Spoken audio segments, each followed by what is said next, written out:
E o repórter MT recebe nesse instante aqui o vereador por Cuiabá, vice-presidente da Câmara Municipal de Cuiabá, Toninho de Souza, hoje no PSD.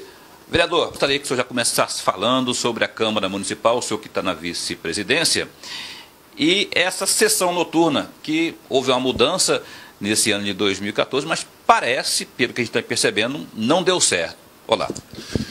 Obrigado, Paulo. Eu agradeço essa oportunidade. Foi uma experiência que nós tentamos de levar para o período da noite, com o objetivo de atrair mais público, só que foi uma experiência que não deu certo, porque nós passamos a ter sessões relâmpagos. O objetivo da Câmara é trazer discussões da cidade para dentro do parlamento. E com o período noturno, os vereadores, em comum acordo entre a maioria, passaram a utilizar do acordo de suprimir alguns expedientes da Câmara Municipal. Por exemplo, pequeno expediente, grande expediente, e ir direto para a votação. Com isso, nós passamos a ter sessões relâmpagos. A sessão começar às 19 horas, terminar às 19h15, 19h20. Então, nós não tínhamos mais grandes discussões. Então, a sessão noturna abriu mão daquilo que a Câmara sempre teve de espaço, de debater grandes assuntos de interesse da população.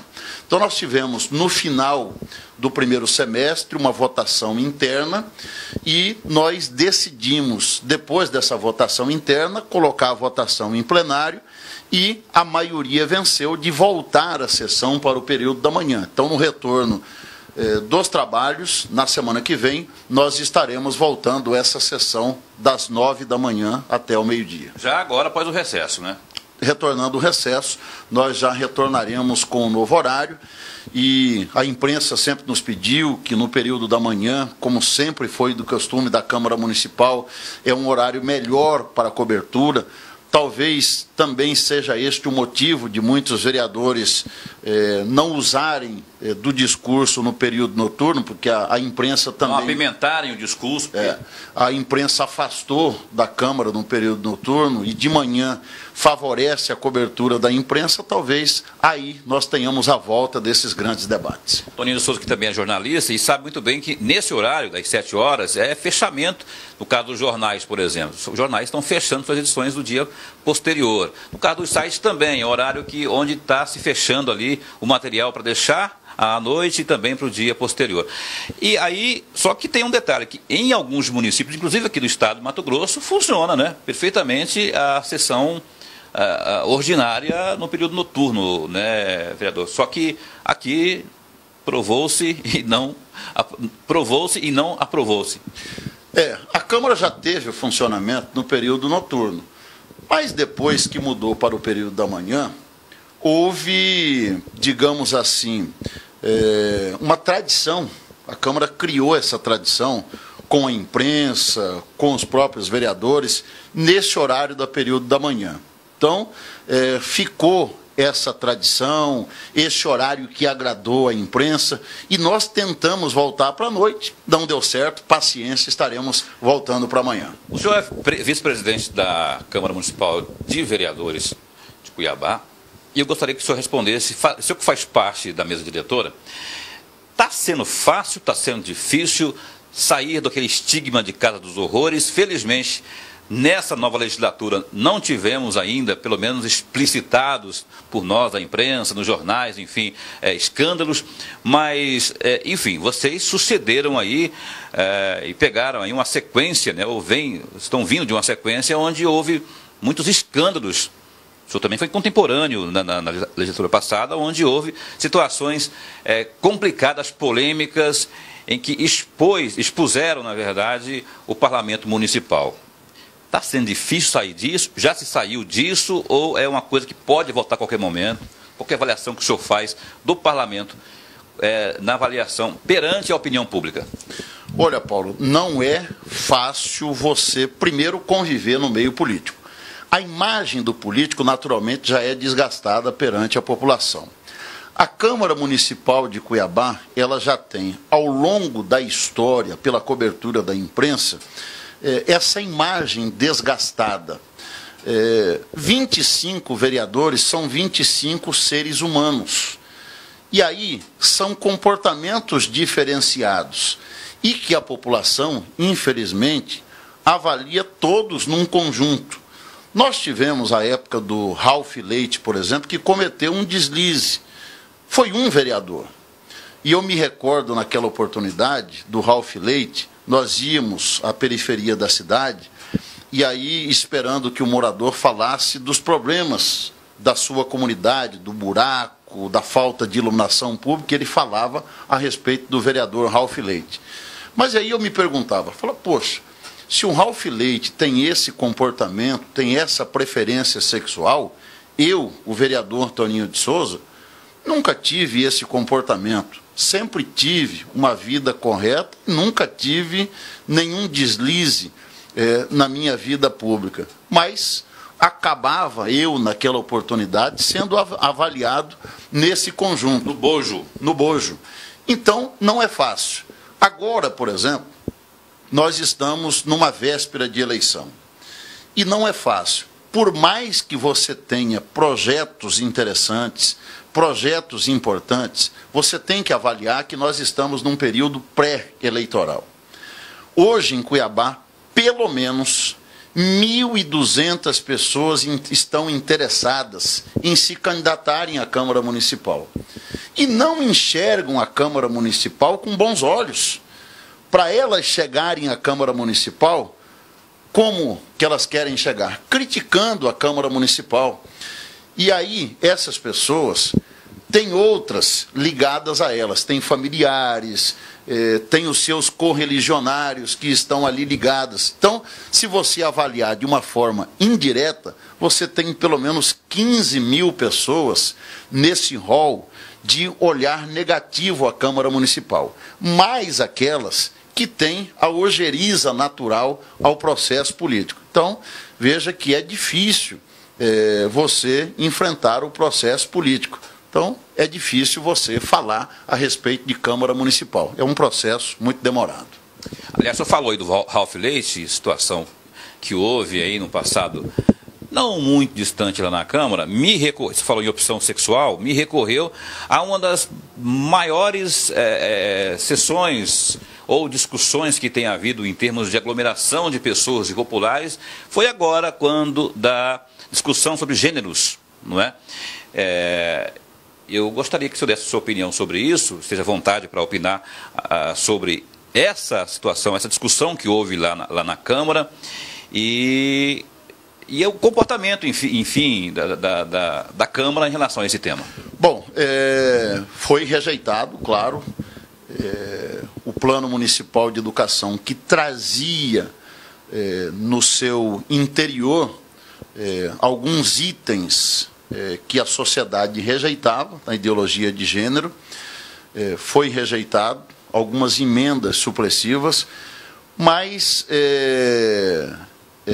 eu entendo que a sociedade se fez presente, o segmento religioso se fez presente, e por unanimidade a Câmara Municipal rejeitou aqueles que tentaram usar o Plano Municipal de Educação para colocar subterfúgios ali para influenciar as nossas crianças. Eu entendo, Paulo, que o Brasil é um país inteiramente democrático. Eu respeito, por exemplo, quem quer ter a sua opção sexual. O país também respeita isso.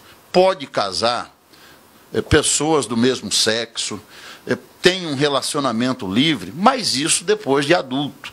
Nós não podemos influenciar as nossas crianças desde pequenas a terem um entendimento sobre relacionamento do mesmo sexo. É isso que nós rejeitamos no Plano Municipal de Educação. Então, se você quer ter uma opção sexual no mesmo sexo, que tenha, mas depois de adulto. As crianças não podem ser influenciadas desde pequenas. Usadas, né, nesse caso aí. Exatamente. Vereador Toninho de Souza conosco aqui no Repórter MT, mudando de assunto agora, politizando o assunto. O senhor vai lançar mão dessa, se houver a janela para mudança de partido, o senhor vai deixar o PSD? Eu tenho uma decisão formada de deixar o PSD, caso haja essa abertura aí pela janela da reforma política, até por uma questão de sobrevivência política. No PSD em Cuiabá hoje existem 2 vereadores, eu e o vereador Paulo Araújo, que também já está em avançada negociação com o PP. Já definiu a ida dele para o PP. Também, que o senhor fala, o senhor também está negociando com o PP? Não. Ele já também negociou. Está saindo. O também seu é em relação a sair. Isso, já negociou a saída. Outros integrantes do PSD, suplentes, por exemplo, negociaram saída. Só estou eu no PSD. Pagar a luz. Para pagar a luz. Então eu não posso disputar uma eleição pelo PSD sozinho. Eu não tenho essa condição. Só me resta, com essa janela, definir com o meu grupo político que caminho seguir, que partido escolher para que nós possamos filiar.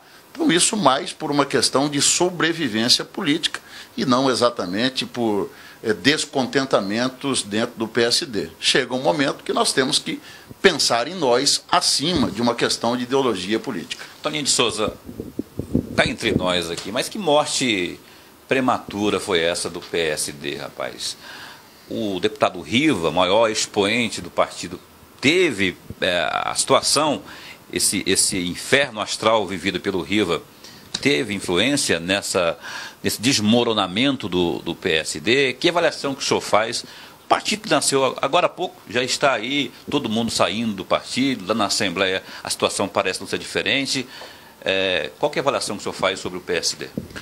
Eu prefiro avaliar que foi a derrota política da eleição passada. Uma candidatura ao governo do Estado que começou com José Riva, foi impugnada, transferida para a esposa dele, Janete Riva, também não deu certo. Lançou-se uma candidatura ao Senado com Rui Prado, não deu certo. Eu acho que é aí que foi a derrocada do PSD. Lançou candidatura a deputado federal, também não deu certo. Nós não elegemos deputado federal, pelo contrário, perdemos a vaga que tínhamos em Brasília. Eu acho que é aí que é o ponto de partida para essa derrocada do PSD no Estado. Prisão de Riva foi uma consequência.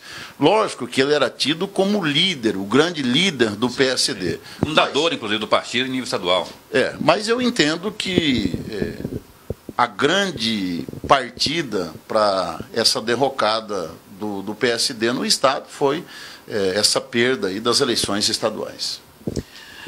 Toninho de Souza, vice-presidente da Câmara Municipal de Cuiabá, conosco aqui no Repórter MT. Falar agora com o senhor sobre a administração do prefeito Mauro Mendes. O senhor é situacionista hoje, mas eu já vi posicionamentos críticos, pontuais, mas é o papel do vereador, inclusive, fazê-los. Eu queria que, dentro desse contexto aí, o senhor avaliasse a CAB, que é a maior crítica da população, pelo menos foi por muito tempo, eu acho que não está diferente hoje, a falta d'água nas torneiras, e a CAB tem um contrato, a situação está privatizada, tem uma nova agência aí tomando conta dessa situação. Se o senhor desse uma avaliada no geral, o senhor que, inclusive, enquanto jornalista, noticia isso diariamente.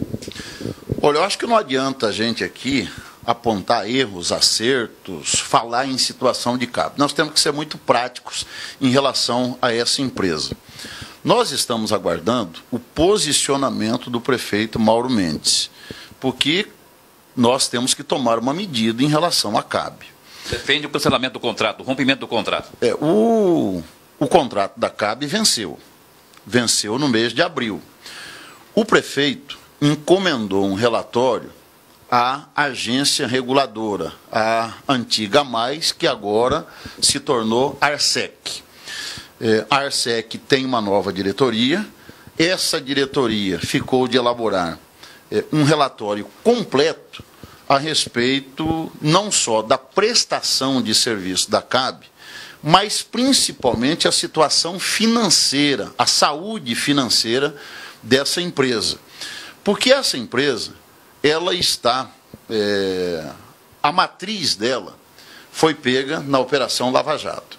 Então a grande pergunta é, sem essa matriz pega na Operação Lava Jato, ou com essa situação da Operação Lava Jato, ela tem condições financeiras de tocar o contrato em Cuiabá? Esse é o grande questionamento. Então, a Arsec ficou de elaborar esse relatório para o prefeito tomar uma decisão. Porque se ela não tiver essa saúde financeira e essa garantia, por que eu estou dizendo isso?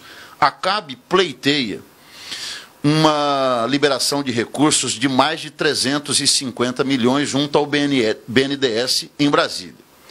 Depois dessa Operação Lava Jato, o BNDES segurou a liberação desse dinheiro em Brasília. E a CAB depende da liberação desse dinheiro. Se esse dinheiro sair, ela tem condições de tocar esse empreendimento em Cuiabá. Então, o prefeito precisa receber esse relatório e tomar uma decisão. Se permanece com a CAB ou se despacha a CAB de Cuiabá. Brecha jurídica tem para fazê-lo. Brecha jurídica tem, falha contratual existe. Agora, nós esperamos essa decisão do prefeito, que já está atrasada. Ele disse que tomaria essa decisão em 45 dias, isso lá atrás, lá pelo mês de maio, mais ou menos. Então, o momento é esse, a decisão cabe ao prefeito. E aí, nós precisamos avaliar essa questão. Precisamos estar de olho no relatório da Arsec sobre a saúde financeira da CAB. Se é uma empresa totalmente quebrada, não adianta continuar com essa empresa, que ela só vai atrapalhar Cuiabá. Então, essa é a situação de momento em relação à CAB. Não adianta que nós criticarmos, dizer o que ela falhou, o que ela vem prestando de serviço. A situação real é essa. Toninho de Souza, ainda sobre a Prefeitura de Cuiabá, parece que o prefeito Mauro Mendes tem dado uma resposta eloquente, se não convincente por completo, mas eloquente em relação à saúde pública. Outra demanda, eu falei agora há pouco, seria a questão da água. Paralelo a isso, a questão da saúde pública. Havia uma situação crítica no começo do governo dele em termos de saúde, lá no pronto-socorro, as coisas não estão às mil maravilhas ainda, mas o prefeito já assinou aí com a construção de um novo pronto-socorro, UPAs, não é? O que o senhor avalia disso aí? Procede esse meu raciocínio aqui ou o senhor acha que ainda está do mesmo jeito, nada mudou? Eu vou usar só um pouquinho do seu tempo aqui para me fazer primeiro uma avaliação do prefeito Mauro Mendes. Se você dizer para mim o seguinte, fizer uma pergunta, qual é a grande marca do prefeito Mauro Mendes, eu diria que é um prefeito tocador de asfalto. Eu acho que a marca do prefeito Mauro Mendes é o investimento na infraestrutura. Foi o prefeito que nos últimos anos mais asfaltou Cuiabá. Bairros importantes estão sendo asfaltados, agora mais recente, 8 bairros, grandes bairros, como Jardim Vitória, Novo Paraíso, Pedra 90, que é o maior bairro da região do Cospó, está sendo asfaltado. Então, essa é a marca do prefeito Mauro Mendes. Até então, a grande deficiência do Mauro Mendes e aquilo que ele tinha prometido à população e estava devendo, era a questão da saúde pública. E aí ele estabeleceu uma importante parceria com o governador Pedro Táxi. Essa parceria que está se concretizando com um investimento no pronto-socorro municipal de Cuiabá, a construção de um novo pronto-socorro, mas que vai sair daqui a 2 anos. No entanto, para amenizar a situação até lá, tem algumas ações paliativas e que são importantes para Cuiabá e que nós começamos a sentir agora. O funcionamento do Hospital São Benedito, que já está desafogando o pronto-socorro municipal de Cuiabá. Tem cirurgias, né? Cirurgias ortopédicas, por exemplo. O grande congestionamento do pronto-socorro municipal de Cuiabá são os acidentes automobilísticos, motocicletas, atropelamentos que essas vítimas são levadas ao pronto-socorro. Essas cirurgias ortopédicas estão sendo canalizadas para o Hospital São Benedito. A UPA do Pascoal Ramos está pronta, deve ser inaugurada ainda este ano. Eu comando uma equipe de fiscalização às unidades de saúde. Todas as unidades de saúde, chama-se Blitz na Saúde. Nós não temos hora, não temos dias, não temos data para fazer essas fiscalizações. De surpresa lá. De surpresa. Nós fizemos algumas visitas às unidades de saúde, encontramos a UPA Morada do Ouro, por exemplo, com apenas 3 médicos, e assim algumas policlínicas. Exigimos do secretário de Saúde o aumento do plantão nessas unidades. A UPA Morada do Ouro, por exemplo, depois dessas exigências, hoje ela está funcionando com, em média, 7 médicos em todos os plantões. Hoje é a realidade, assim como outras unidades. A Policlínica do Planalto, por exemplo, ela só funcionava até às 18 horas e algumas vezes estava fechada. O secretário de Saúde se comprometeu de que em no máximo 10 dias ela volta a funcionar 24 horas. Então, são algumas ações paliativas importantes que fazem, Paulo, o fluxo da saúde melhorar até que o novo pronto-socorro entre em funcionamento daqui a 2 anos. Então, isso, médicos sendo convocados, outros contratados, São Benedito funcionando. Então, aquilo que era deficiência na gestão de Mauro Mendes começa a funcionar de verdade. Isso de uma medida paliativa, sem contar o novo pronto-socorro que vem resolver definitivamente o problema. Então, eu acho que aquilo que era deficiência começa a melhorar definitivamente na gestão de Mauro Mendes. Para encerrar esse assunto e também a entrevista, vereador Toninho de Souza, o senhor é a favor dessa correção que o prefeito determinou aí junto aos médicos de Cuiabá?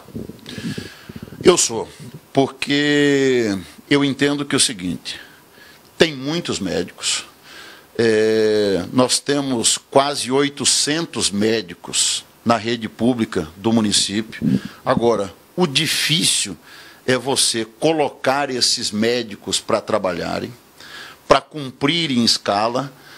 Eles existem na folha de pagamento. Agora, na prática, ali, cumprindo realmente o seu papel, o seu dever, é difícil você encontrar. É uma desculpa daqui, uma desculpa dali. Então, eles merecem o pagamento, merecem estarem na folha de pagamento, mas também precisam cumprir o dever, que é trabalhar em prol da população. Vice-presidente da Câmara Municipal de Vereadores, Cuiabá, Toninho de Souza, aqui conosco no Repórter MT. Eu deixo aqui para suas considerações finais, alguns segundos aí, que o senhor possa acrescentar aquilo que não foi abordado durante a entrevista. Não, eu só agradeço essa oportunidade, dizer que nós estamos na Câmara Municipal procurando cumprir o nosso dever, temos erros, temos acertos também, e isso faz parte do ser humano.